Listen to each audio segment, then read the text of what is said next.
Guys, welcome back to another video. Today we are going to be working with some camshafts. We got the new Skunk2 BMF TLRC cams.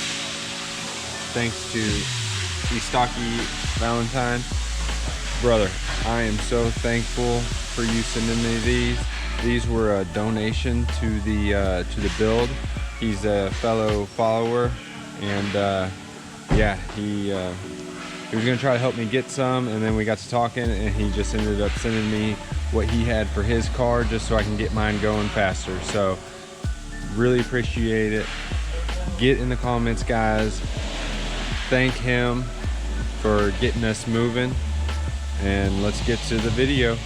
All right, guys, for you guys that don't know, these are Skunk2's brand new H-Series TLRC BMF cams. These are VTEC killer cams. As you can see here, there's no VTEC lobe like on the previous cams. So these outer two would be the primary lobes, and then this would be the VTEC lobe.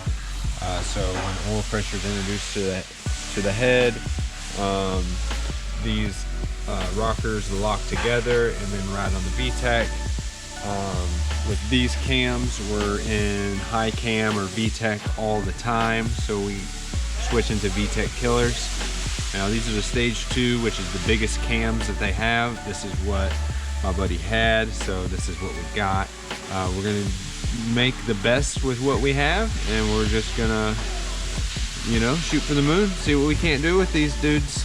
Hopefully they're not too big, but yeah, I'm pretty excited. So I'm gonna get these cams pulled out of here, get the rockers, the roller rockers, because it does switch to roller rockers instead of the pads.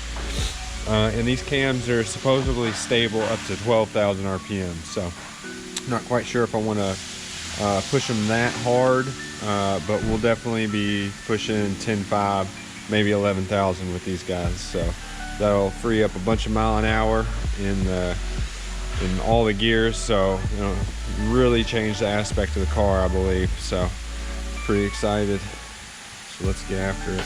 Got a few things rolling. The cam rails did require notching. You can see all the notching I did there, and this center hole where VTEC used to be, I'm gonna take that home and get it all welded up so we can get oil flow only where we need it, so we don't waste any oil. Alright, that's what she looks like in there. We're gonna go ahead and get our cam set in and get our lash zeroed out so we can start working towards correct valve-to-valve clearance, so we know which window it's gonna be safe when we go to degree the engine. Alright guys, you can see we got these inspection springs installed. Let me see if I can't show you how much easier it is. Oh yeah, easy peasy. So that should, since we don't have oil pressure to the engine and all that, this will be much easier on the cylinder head components. With these super light springs, it'll still keep everything right where we need it to be, like it was running, but we don't have the RPM to get the spring unstable. So no big deal there. I'm gonna get the cams put back in,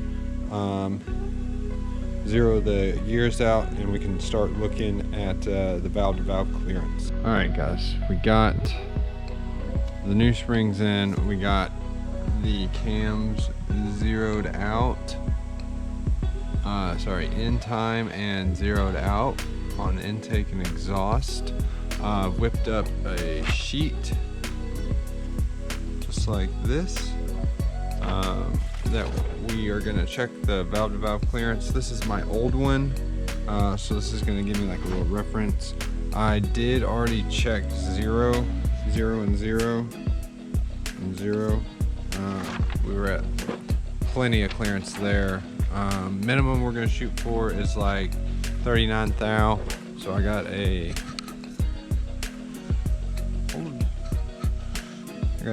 19 and a 20 thou feeler gauge stacked together. So when we rotate this guy over, this should go no problem on its own.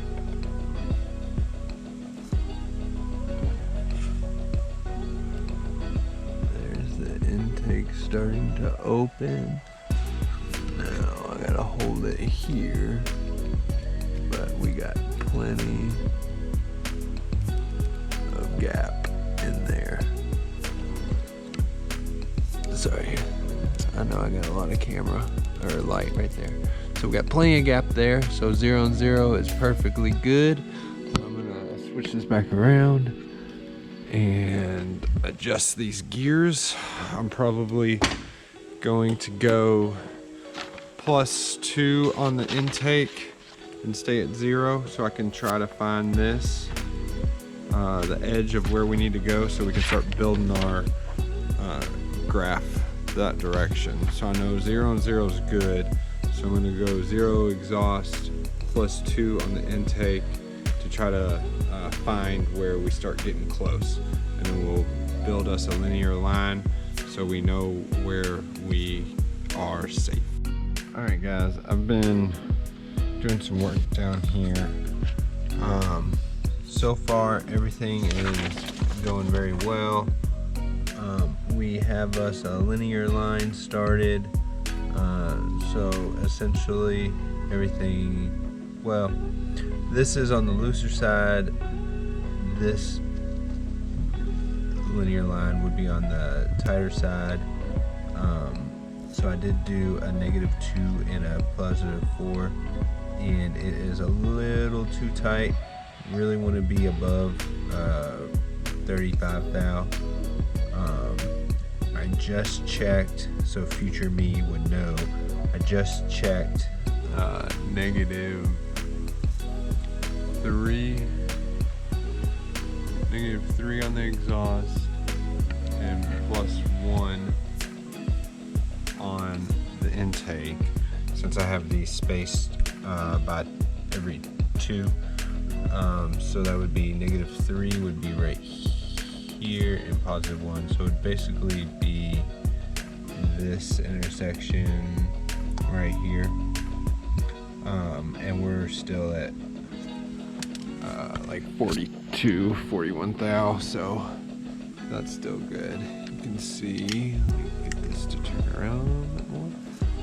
Both of the valves starting to open.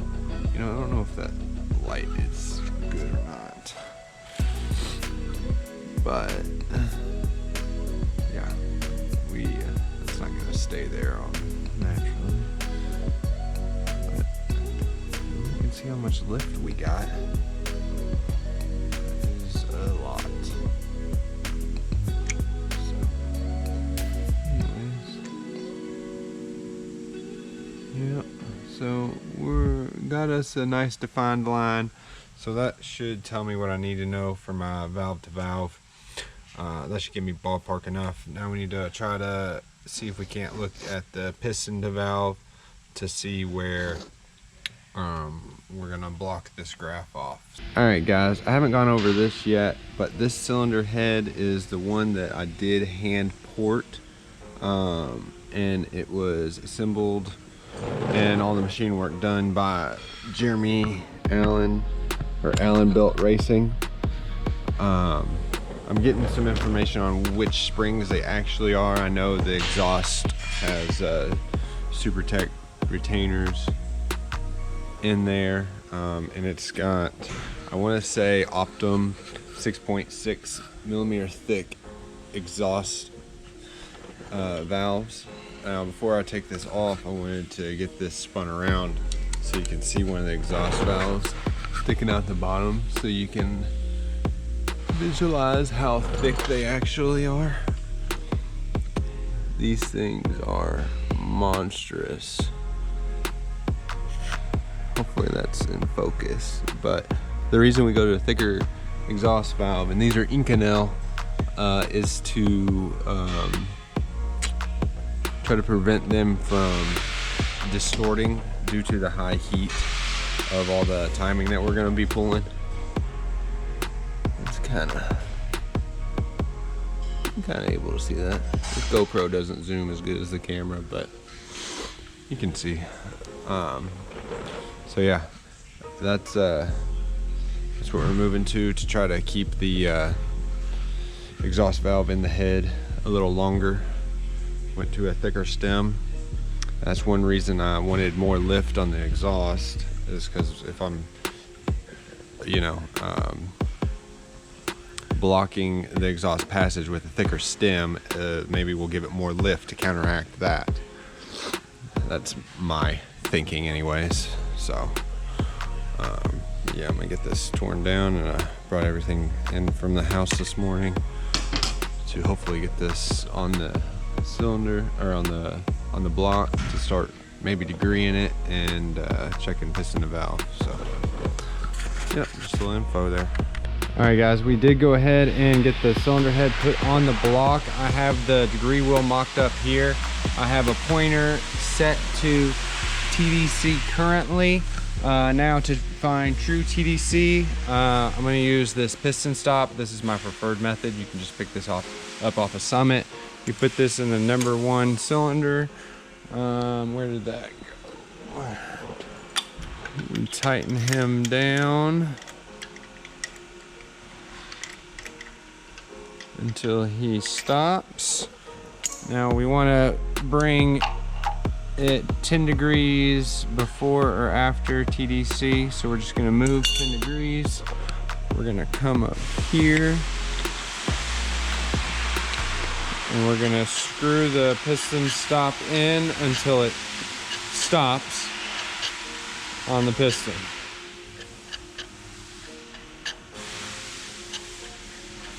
Maybe 10 degrees is too much. All right, there we go. It just stopped. So I can continue this direction, but when I go back, it's gonna stop you at 10 degrees before top dead center. So to do this correctly, all we do is go all the way the other direction, and we see where it stops. So it stopped at 10, 11, 12, 13, 14 degrees. All right, we were at 14. I set us back to 12 degrees. Might be kind of hard to pick up on the phone. But now if I go back the other direction and hit the piston stop again, we should be on 12 degrees.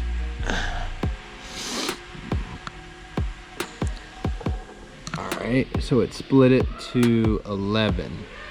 So I need to go just a touch more off of, so that's like,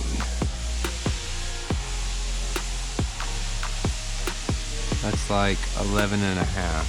So let's go the other way and see if we're at 11 and a half. Thank you.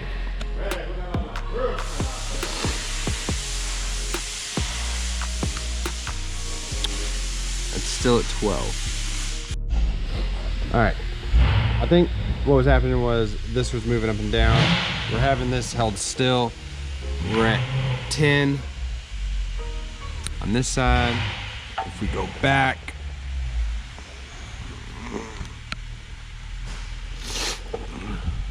we stop at 10 on this side.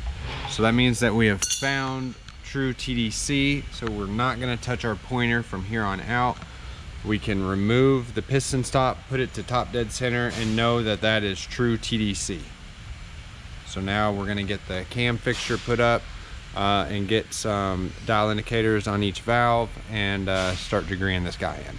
All right guys, we got the dial indicator set up here. True TDC found. I know it's gonna be kind of hard to see real close with the GoPro, but I'm just gonna run through this pretty quick, hopefully. We have our dial indicators zeroed out. So all the valves are closed currently. Exhaust cam gear is at 0 degrees. Advanced retard. I did run through this already. We open correctly per the specs on the exhaust. I left it alone.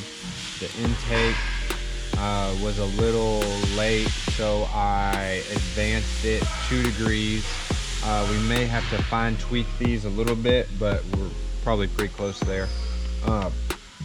So I'm gonna go through what Webb says the formula is for checking. All of our measurements we're looking for is at 50 thou lift on the exhaust and on the intake. I know you can't see this one over here, so if you can see anything, I'll just notate it over here. But essentially the formula is going to be at 50 thou the open plus the close at 50 thou plus 180 divided by 2 minus the open on the intake, and we minus the close on the exhaust, and that tells you what your lobe center is. And you just compare that to the specs that you're given for your cams. So we're looking at everything on 50 thou lift, so this is where we're looking, and our lobe center here and here. So the exhaust event is going to happen first, so we'll go ahead and record that when we're turning the engine around. The valve lash is set to 0. There's no lash, and we are spinning in the direction the engine travels, counterclockwise. So we're going to start rotating, and we're going to look for the exhaust to open 63 degrees before bottom dead center. So once we get close to that, we'll start looking here, and at 50 thou we will record what degree we are at. I think it is going to be 63 degrees, but we'll spin it around real quick and see where we're at.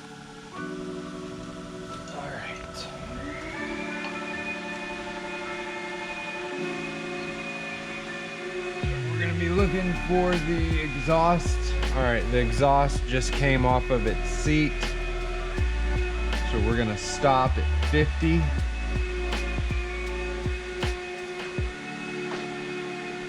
Right there, and that is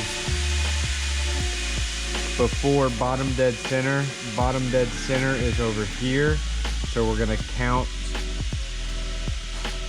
10, 20, 30, 40, 50, 60, 1, 2. So that's about 62 degrees open on the exhaust. So 62 degrees. We're going to write that down right there. And then we're going to keep rotating around, and we're going to look for the intake to start opening next. The intake is going to start opening before the exhaust is done closing. So we'll get this spinning around. I'm going to look for the intake. There we go. Intake is starting to open. Right there is 50 thou lift.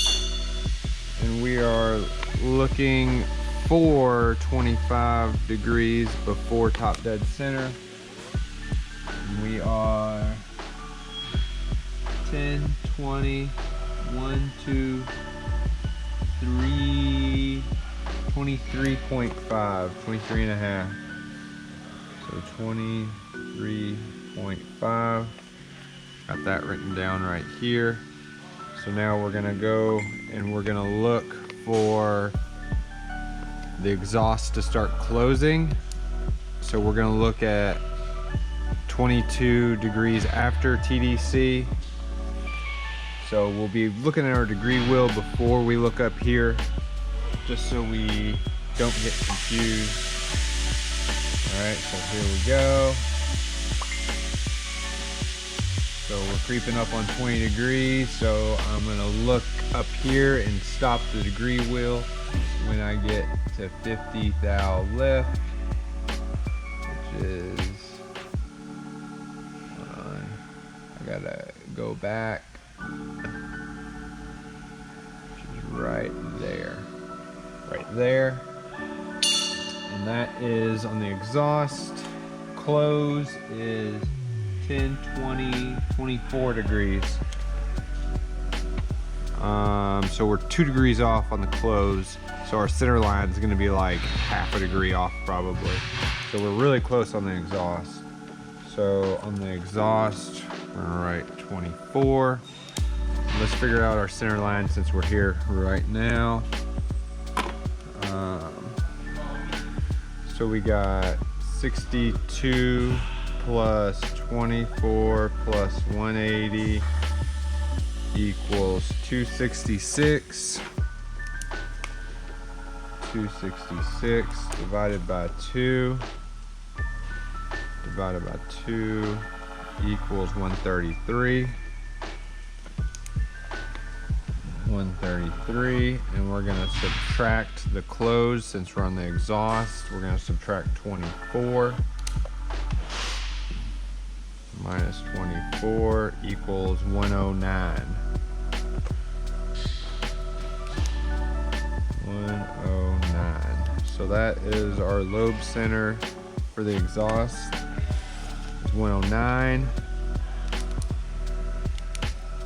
What we got there at 0 degrees, and the center for the spec is 110. So I mean, we could potentially move this half a degree, so we would probably want to retard that half a degree so that close happens a little earlier to get that correct. So we might do that in a little bit. That is super close already, which is kind of crazy. Intake, we're gonna keep spinning this around. We're looking for the intake to close 59 degrees after bottom dead center. All right, spin this.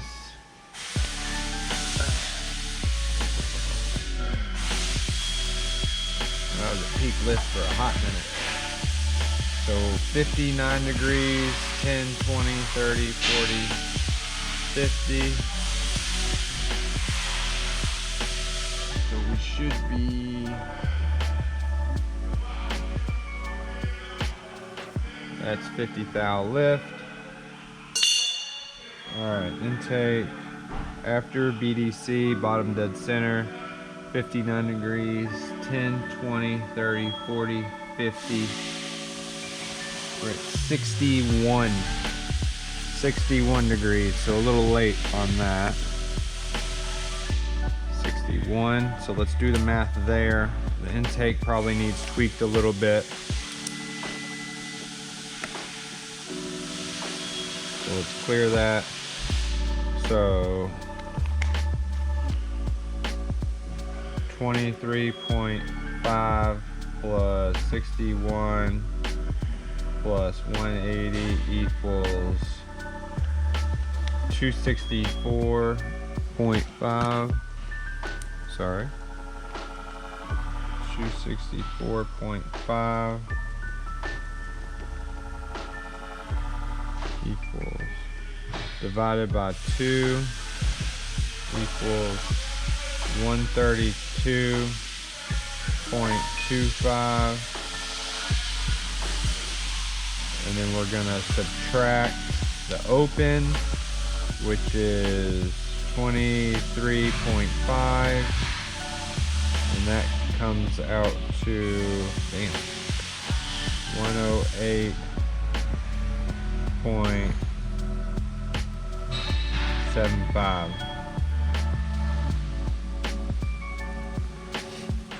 All right, so the intake lobe center is 108.75, and the spec on the intake is 108. So we're at close to 109 on the intake and 109 on the exhaust. So I'll do a little bit of tweaking to see if we can't get this a little closer. And I'll let you know what I came up with degree number wise. All right guys, we got this engine degreed in. This is where we started with 0 and +2. Then I retarded the timing by half a degree on each cam. I thought that was the direction we needed to go. The lobe centers actually got further away by like 1 degree. Targets 108 and 110. So we went from 108.75 to 109.75. Went from 109 to 108.25. So that was the wrong direction. So I switched it back and then added a half a degree. So we finalized on plus 0.5 on the exhaust. So essentially that is gonna mean that it's like in between here and here. This line and this line doesn't line up, and this line and this line doesn't line up. So it's just like half a degree there. And then the intake is plus 2.5, so almost to the 3. And that yielded us, our target is 108. That yielded us 107.5, which is like within half a degree. So that's close enough for me. And 110 we were shooting for here, and 110.25. So pretty spot on, close enough. That's where we're at with that. So engine is degreed. We know where our cams need to be locked down to. So this is the valve-to-valve chart that I whipped up earlier. So the exhaust is plus 0.5. So exhaust 0 here, so we're gonna be like right on this line. And then intake is plus 2.5. So this is gonna be 3 on this line. So we're gonna be about right here. We're gonna be about right here on our window. So there should be plenty of room, probably 50 thou. Probably close to 50 thou valve to valve clearance when this engine's running. So we should be solid there. And remember guys, we're at 0 lash on this. So when we do lash this to, I believe 8 on the exhaust and 6 on the intake, you know, that'll bring everything further apart and even safer. So the only other thing that we didn't look at, which I'll talk to you about here in a sec, is piston-to-valve clearance. And I didn't want to do the clay again and take the head off 100 times just to move it. So I thought of a cool way to show that. And I don't know, I'm gonna, since these springs are super light, I can put like a 10 mil socket on here, and I can actually open the valve by hand. Not sure if you can see that valve actuating, right? So that valve's actually opening when I do that. Yeah, so that valve's opening, right? So I'm gonna creep up to where the piston is getting close to the valve.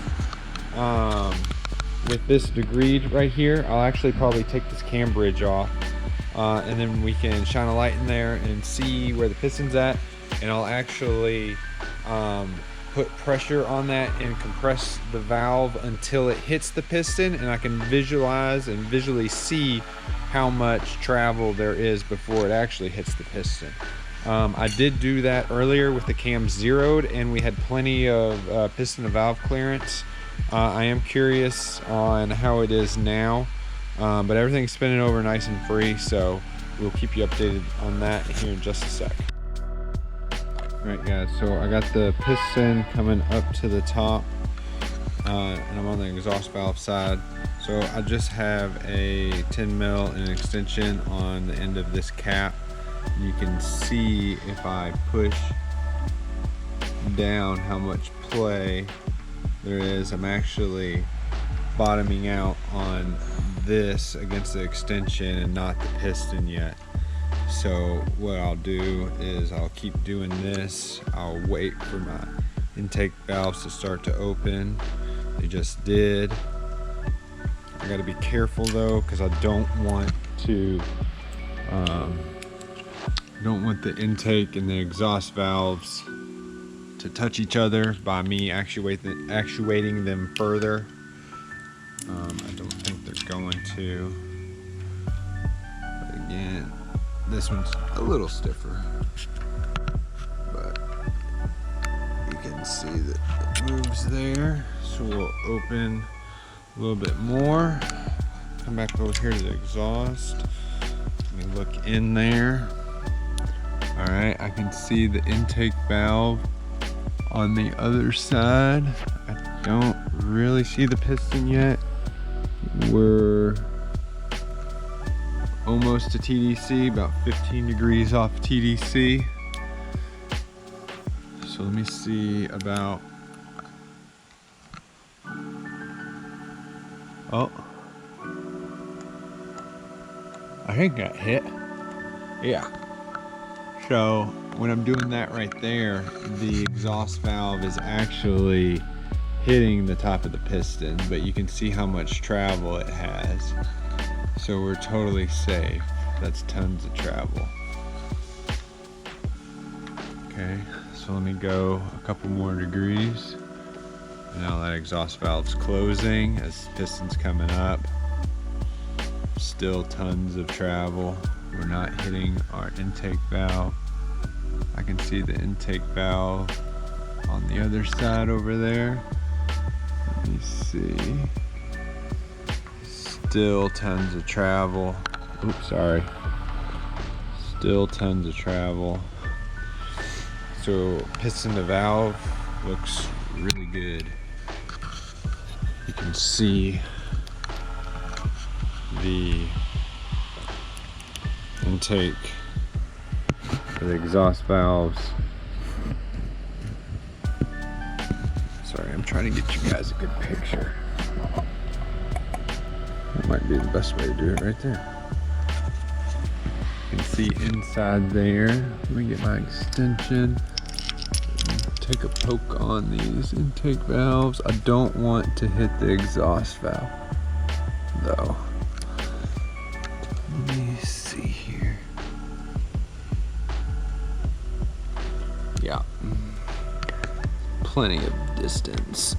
These exhaust or intake are much stiffer. So no valve to valve.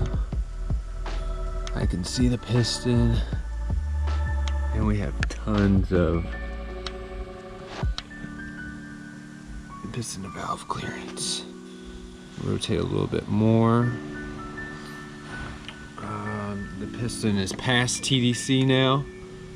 The exhaust valve's up out of the way. And I still have tons of travel on the intake valve before it comes close to hitting the piston. So we should be good, fellas. We should be good. There's the piston going back down. Tons of travel still. So I'm pretty happy with how everything is. And that's probably gonna wrap it up for us. I'm gonna leave this together until tomorrow morning, probably tear it down. But yeah, engine's assembled. The only thing I'm gonna do next few days is get these valves springs switched back out to the springs that we're actually going to run instead of just these maintenance inspection valves springs. And I might sandblast this, clean this up a little bit. I think I might have 2 holes I need to helicoil. So just a couple little things, but the engine should be good. Bottom end, top end, degreed, piston to valve, valve to valve, everything checked. everything should be super solid, and hopefully in the next week or two we can start getting this in the car. So super excited, big things are coming, got a lot of work ahead of us, and I'm gonna get after it and do the best that I can. Thank you so much for making it to the end of the video. Appreciate every single one of you guys. If you don't mind, give us a like, comment, subscribe, let me know what you think. If you have any recommendations on what you want to see in the future, let me know. Share the video. I'm trying to get to 5,000 subs this year. So yeah, I also have t-shirts that I kind of made. I have one. I've given like 1 or 2 other people some. I don't know if I'm gonna do a shop or anything, but if someone like really wants a t-shirt, let me know, and I may be able to order one and just have it drop ship to you instead of sending it to me. It's just through Printify, so it's not like I don't have a website or anything, so it's just on my profile. So yeah, that's where we're at on that one. Thanks for watching, and we'll see you next time.